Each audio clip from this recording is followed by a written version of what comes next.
Welcome back to Scotty's Fishing Life. Tips and tricks for every species of fish. And please subscribe to my channel and hit the bell notification so you can go and catch your next species of fish. And let me know what species you'd like to see.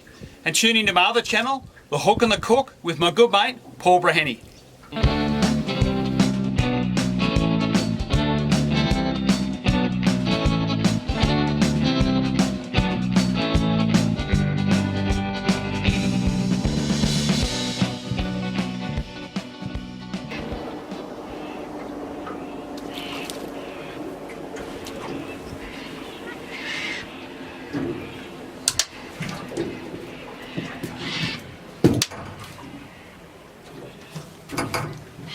Look at that ripper.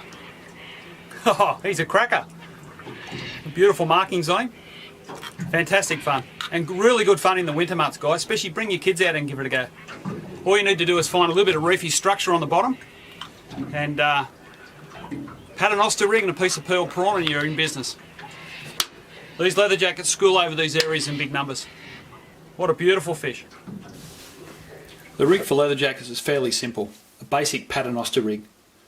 2 to 4 kilo line, and you can run that all the way through to your sinker, a number 5 ball sinker, and then your dropper off the side is all tied out of the same line, and I keep that nice and short, around that 200 millimeters. Hook size between an 8 and 10 long shank works fine. Prawns, squid, nippers, worms, any of those baits will work for leatherjackets, but prawns are probably a favoured bait for leatherjackets. And the distance between your sinker and your dropper for your hook is not that important. I play around between 400 to 600, but you can make it longer, you can make it shorter. It's worth experimenting with that.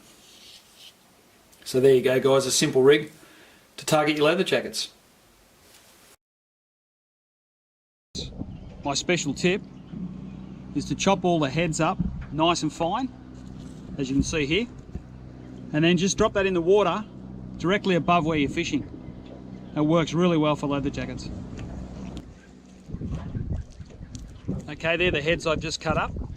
So I'm just dropping them in the water and I'll fish directly down below this. I find it works really good for jackets. And other fish as well.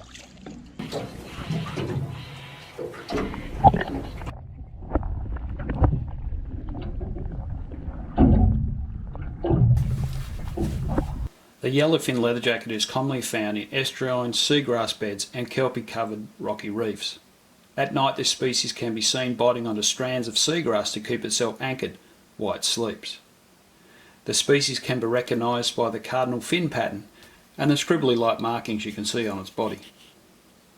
It has a strong barb-like dorsal spine just above the eye, narrow gill openings near the pectoral fin, and usually 2 pairs of spines here near the tail. The species is commonly found in shallow estuaries, particularly during their juvenile and young adult stages. Larger adults are often seen on rocky reefs along our coast and also in our estuary systems. The yellowfin leatherjacket is endemic to Australia and is usually seen in depths of 10 to 40 metres from southern Queensland all the way down through New South Wales and around into Victoria. What species of fish will it be next week? Tune in and please subscribe. Cheers, guys.